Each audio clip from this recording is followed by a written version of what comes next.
Olá, comunidade, tudo bem com vocês? Eu sou Carol Fialho e este é o Apegados Podcast, um lugar de informação, acolhimento, não julgamento, um lugar seguro para a sua família. Se este é o seu primeiro episódio, seja muito bem-vindo. E se você já faz parte da família, é muito bom ter você aqui com a gente de novo.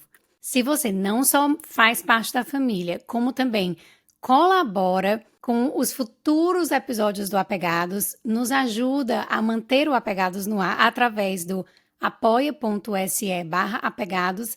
O meu imenso obrigada. Vocês realmente fazem a diferença e me motivam a continuar com esse projeto independente que demanda muito do meu tempo, nos meus planejamentos, né? Assim, eu realmente faço Apegados com muito amor, com muito cuidado, responsabilidade, para trazer temas relevantes e importantes para vocês aqui com dados científicos, mas sem nunca deixar de lado a humanidade de todos nós e o funcionamento diferente de toda a família. Então, muito obrigada. Eu estou aqui com minha blusa branca hoje, propositalmente. Olha, vocês não sabem o tanto de propósito que o Apegados tem. Cada coisinha, a cor das coisas, o detalhe, tudo tem um porquê.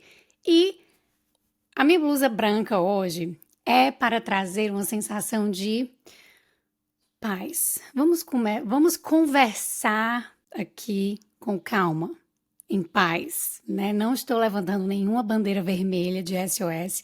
Estou levantando uma bandeira branca para que nós possamos conversar sobre esses dilemas com calma, que é isso que a gente precisa. E hoje eu vou estar respondendo um e-mail que eu recebi de um ouvinte do Apegados e o e-mail diz o seguinte: Boa noite, Carol, como você está? Novamente, obrigada pelos seus conteúdos maravilhosos.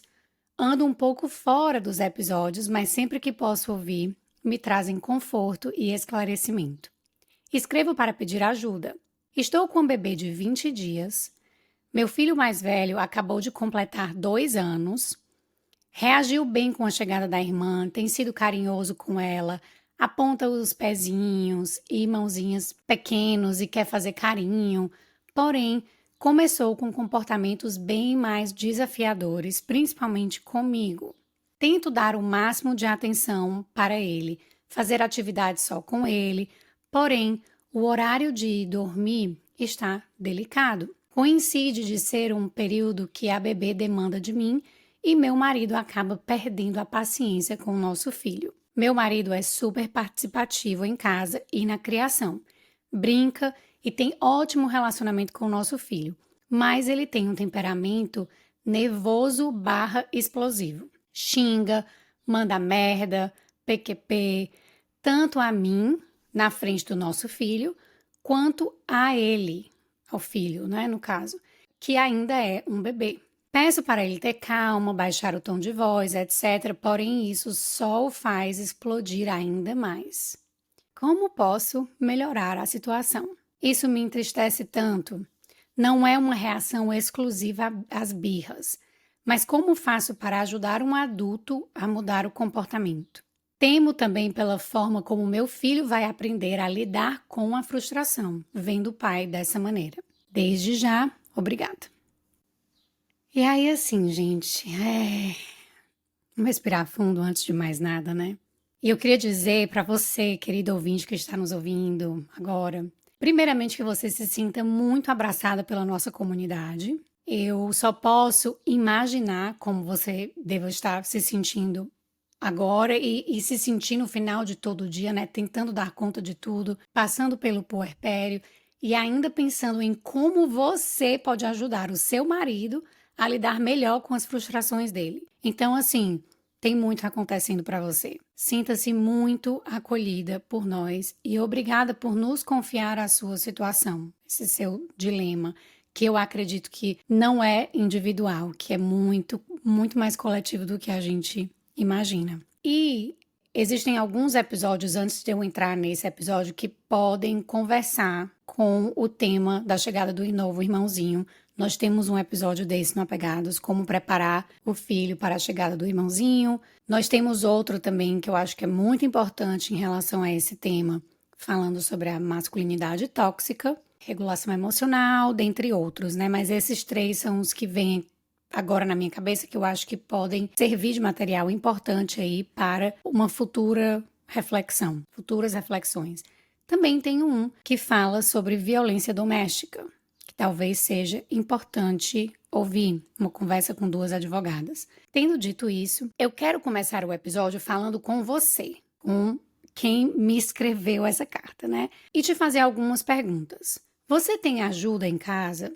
Tem amigos ou familiares que te escutam e te acolhem? Você pede por ajuda da sua rede de apoio fora do seu marido? Se não, está na hora de pedir para que outras pessoas cheguem mais junto, se isso fizer sentido para você. Você precisa se sentir acolhida, ajudada, amada, principalmente nesse momento agora do puerpério. Só assim você irá conseguir se fortalecer para poder ajudar aos que precisam de você nesse momento. Então, eu diria que qual é a ajuda possível para você? Vamos atrás dessa ajuda possível para você, fora do seu marido. Também quero dizer que eu sinto muito que o seu marido não está conseguindo manter a calma e acaba se utilizando de uma comunicação violenta com você e com seu filho, porque isso é uma comunicação violenta.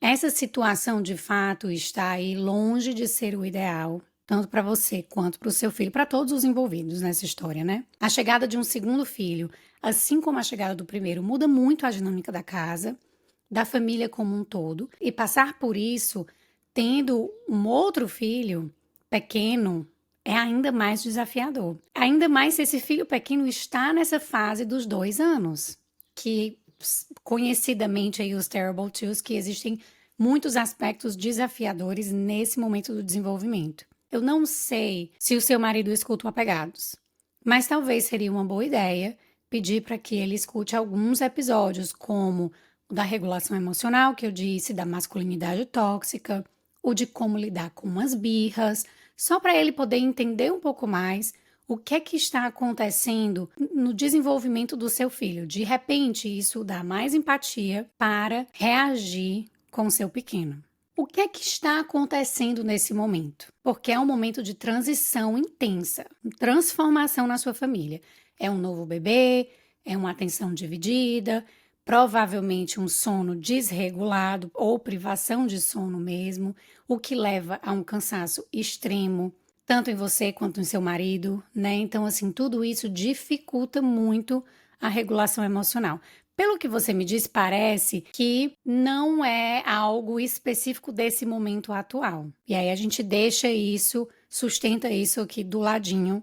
Não vamos esquecer desse detalhe. Mas cansaço, emoções fortes levam a mais dificuldade de autocontrole para todos os envolvidos. Não só para você e o seu marido, mas também para as crianças envolvidas nesse sistema. E aí o que é que eu percebi através da narrativa desse e-mail, né?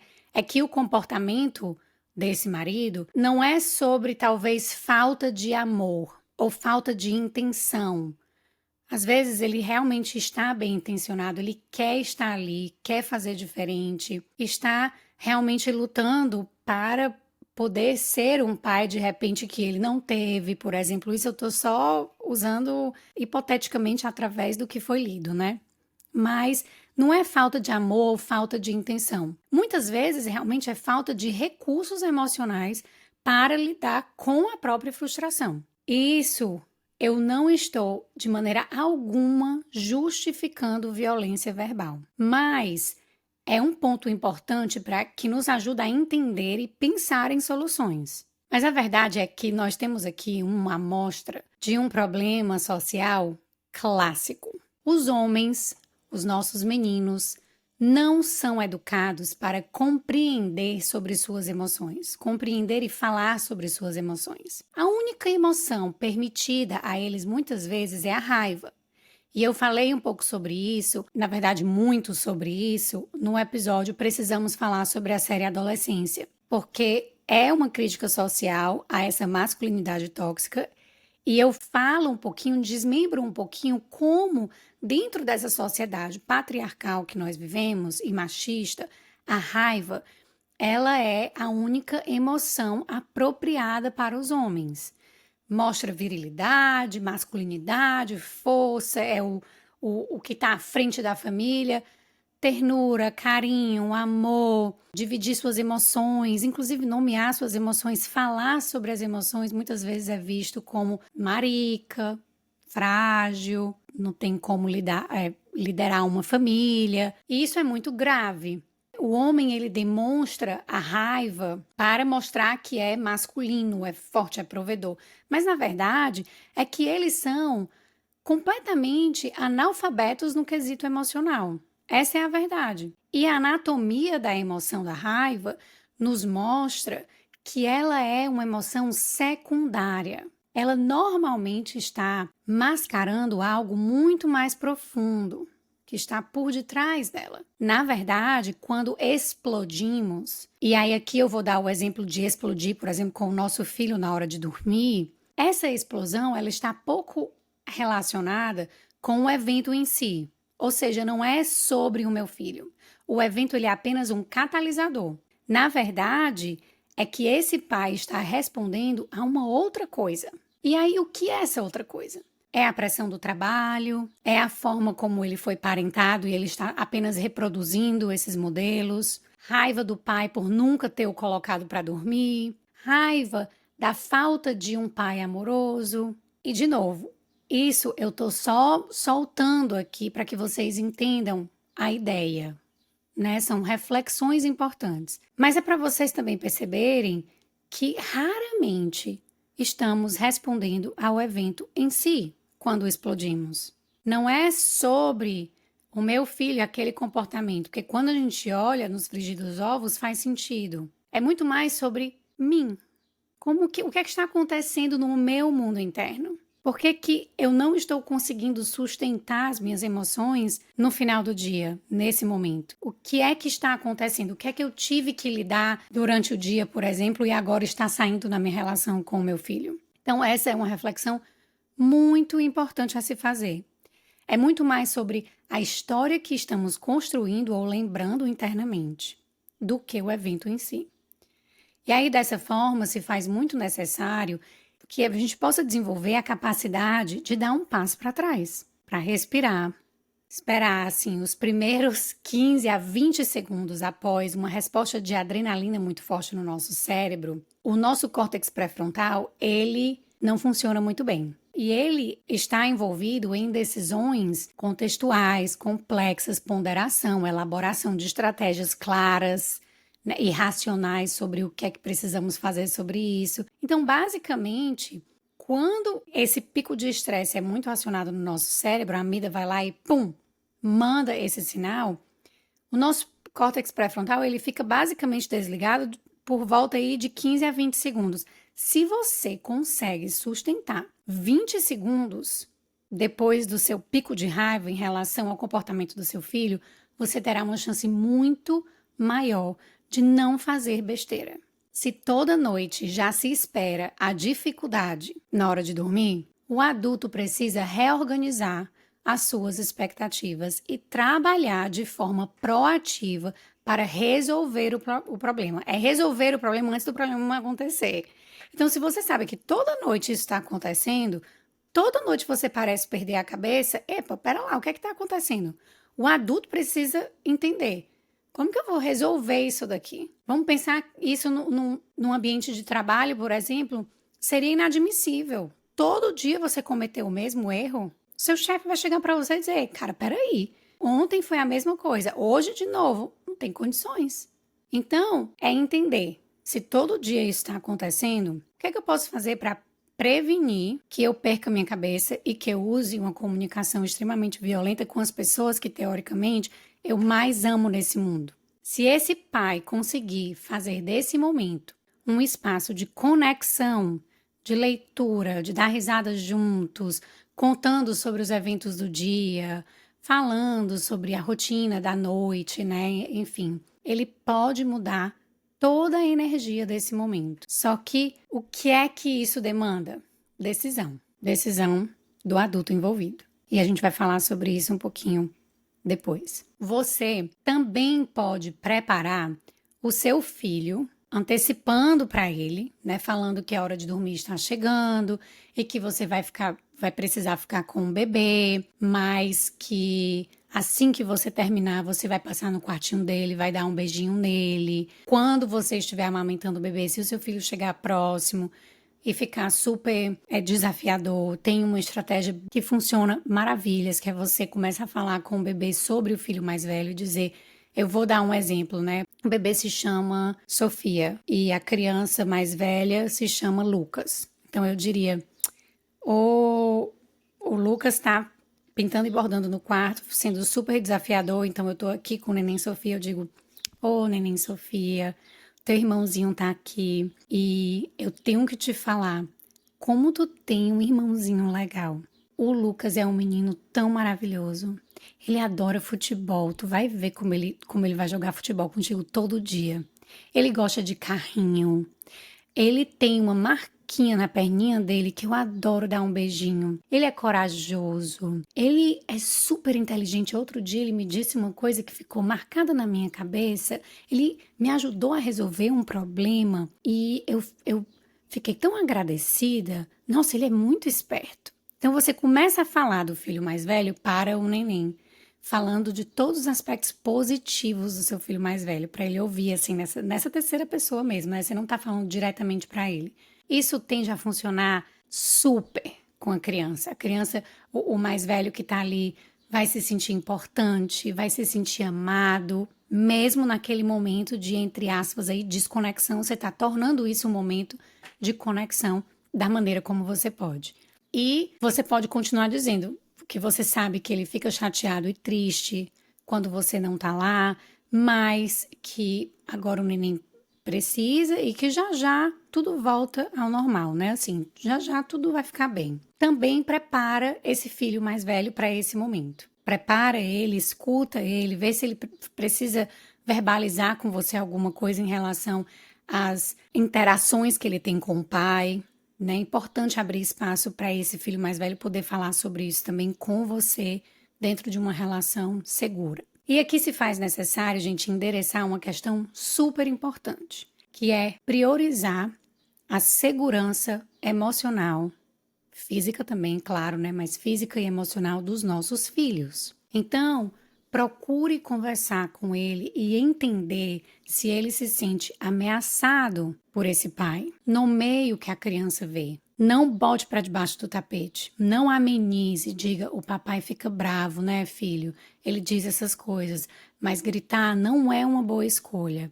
A gente não grita, isso não tá certo. Mas você precisa nomear o que está acontecendo. Sem criticar o pai diretamente, sem dizer é porque o seu pai é isso, seu pai é aquilo. Não, você nomeia o que acontece. Dá nome para a criança. Fazendo isso, você está afirmando a experiência dessa criança, que é o oposto de desqualificar. Quando esse tipo de coisa acontece e você desqualifica, dizendo não é nada, besteira, é porque só o papai é assim mesmo, você está desqualificando a experiência da criança.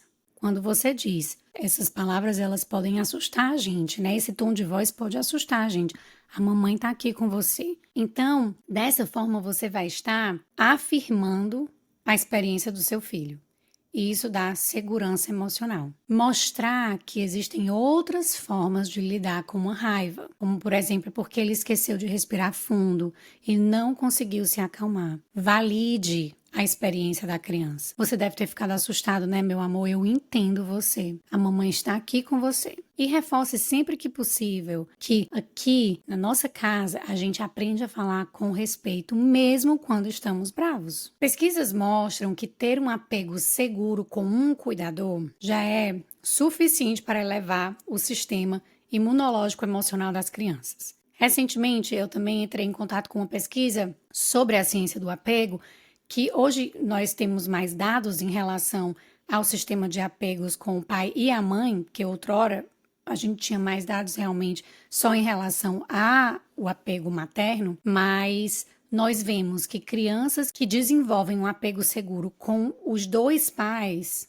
além de ter um sistema emocional e imunológico muito mais apurado, também tem capacidades cognitivas, especificamente aqui, de função reflexiva, que quando essa criança tem um apego seguro com os dois pais, a sua função reflexiva, ela também é mais avançada do que os demais. Então, isso traz para a gente cada vez mais a importância da construção de apego, de um apego seguro com os seus cuidadores, com o pai e com a mãe. E o quão importante é para um menino poder desenvolver uma relação de apego seguro com outro homem. Que essa relação de apego envolve cuidado, envolve reflexão, envolve ternura, carinho.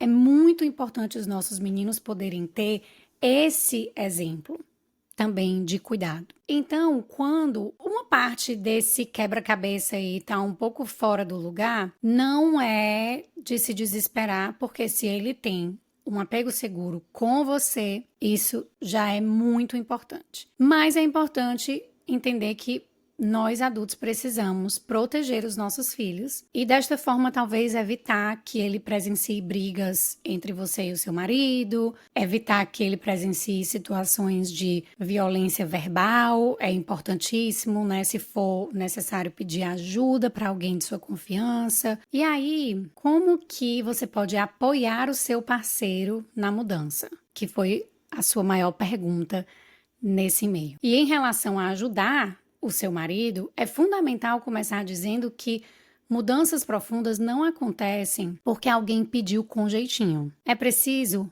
consciência, disposição e apoio desse outro adulto. Ou seja, o que é que eu quero dizer com isso? Ele precisa querer mudar. Ele precisa se conscientizar de que a forma com que ele está lidando com a situação é problemática em muitos níveis. Muitas vezes, para quem tem reatividade alta, é importante buscar ajuda externa. Terapia, apoio emocional, grupos de pais, exercício pode ajudar muito também. Então, assim, encontrar maneiras com que o sistema nervoso dele fique mais estável. Ele conversa com você, ele se abre, você conhece a história de vida dele. Converse com ele em momentos de calma, nunca durante uma explosão. Assim, nunca na história se ouviu falar de um caso onde alguém está no momento de raiva, de explosão, e alguém chega e diz, não, calma, fica calmo, vamos conversar sobre isso depois, no momento da explosão, e a pessoa imediatamente sai da raiva e fica calmo, né? Nunca na história da humanidade a gente ouviu um caso desse. Muito pelo contrário, e como você mesmo disse no e-mail, quando a pessoa está num estado alto de reatividade e chega alguém e diz, é só ficar calmo, só faz piorar o estado de reatividade.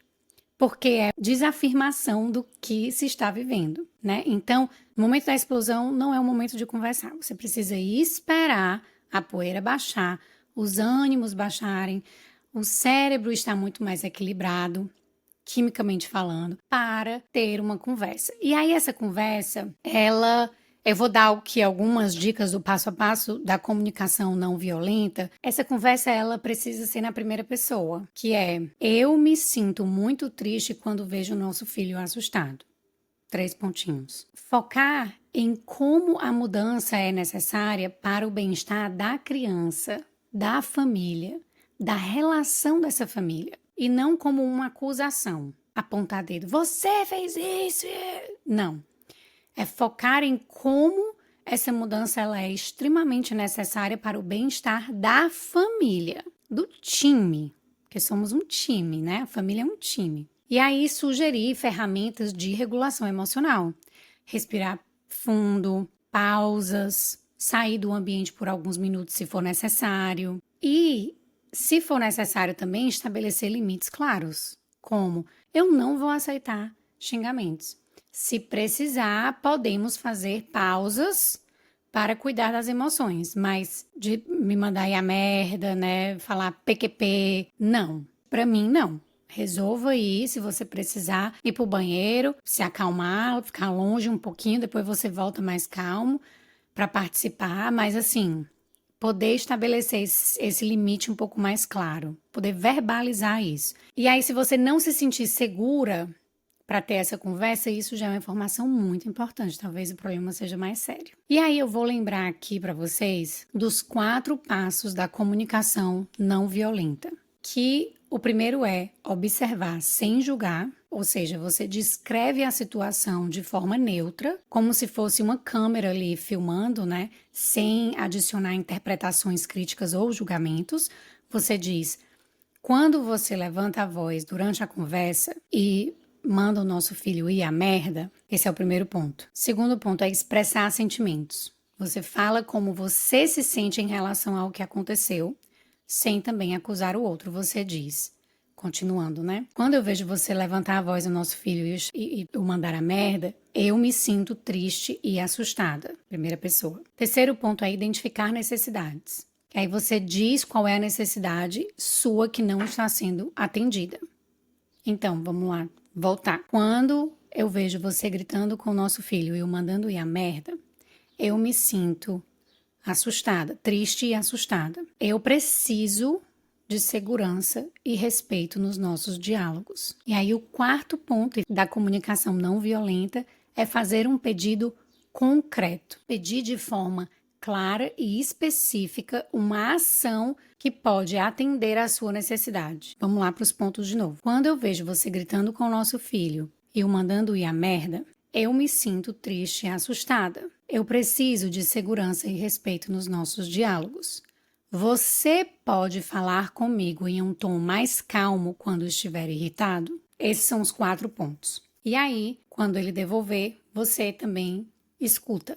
Né? Assim, essa escuta ela precisa ser uma escuta ativa. Importante também dar espaço para a escuta do outro. Se você quiser, manda esse episódio para ele, para vocês poderem refletir sobre juntos, conversar sobre juntos. Se for para dizer essa mulher é uma doidinha, não sabe o que está falando, pelo menos vocês vão estar conversando, refletindo sobre o assunto. E aí, se por acaso ele ouvir esse episódio, essa parte é direto, é conversando com ele também, né? Para falar com você.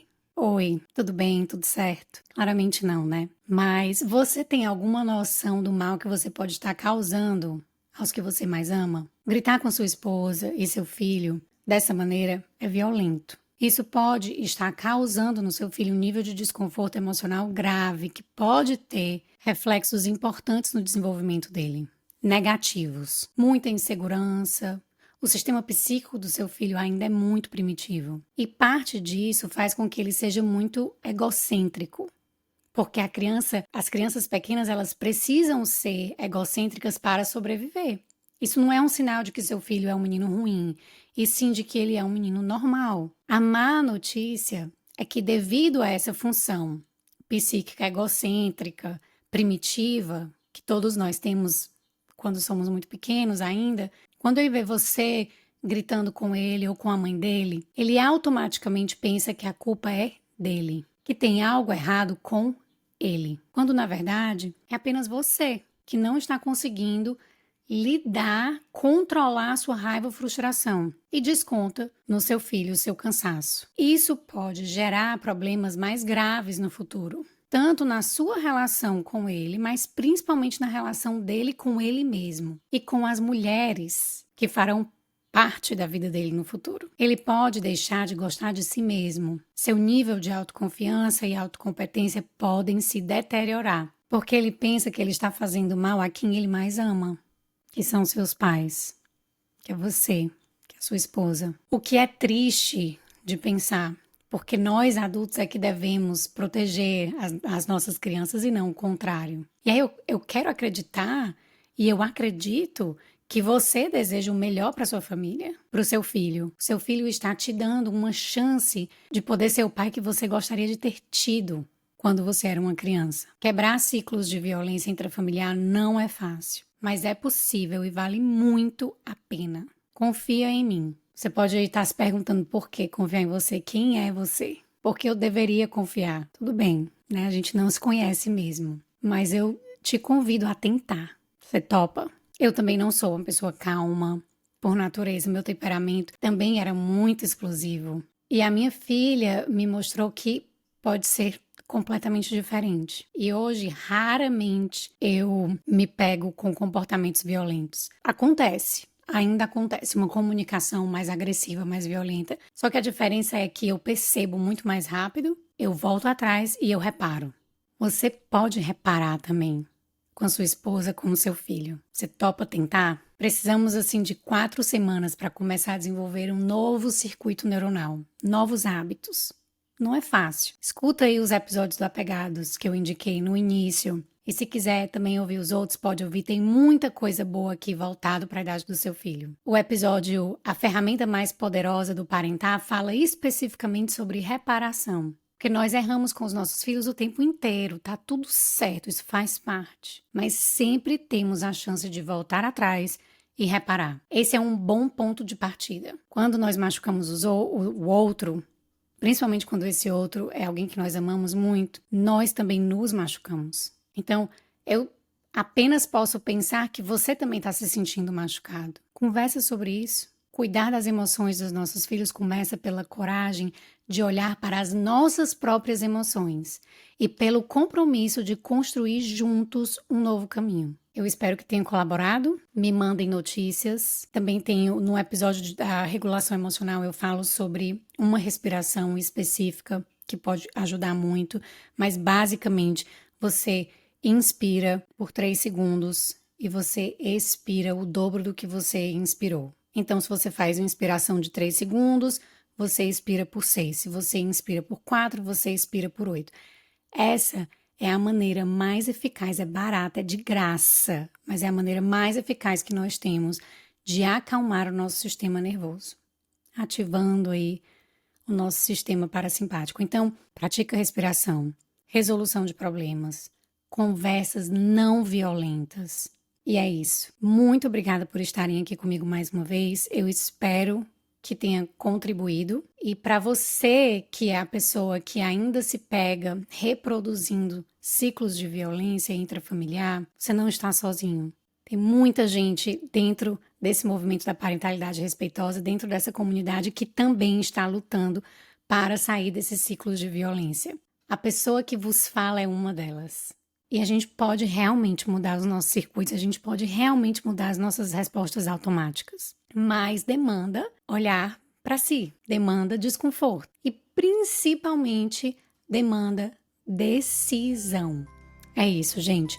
Muito obrigada por estarem aqui comigo mais uma vez. Um beijo, nos vemos no próximo episódio.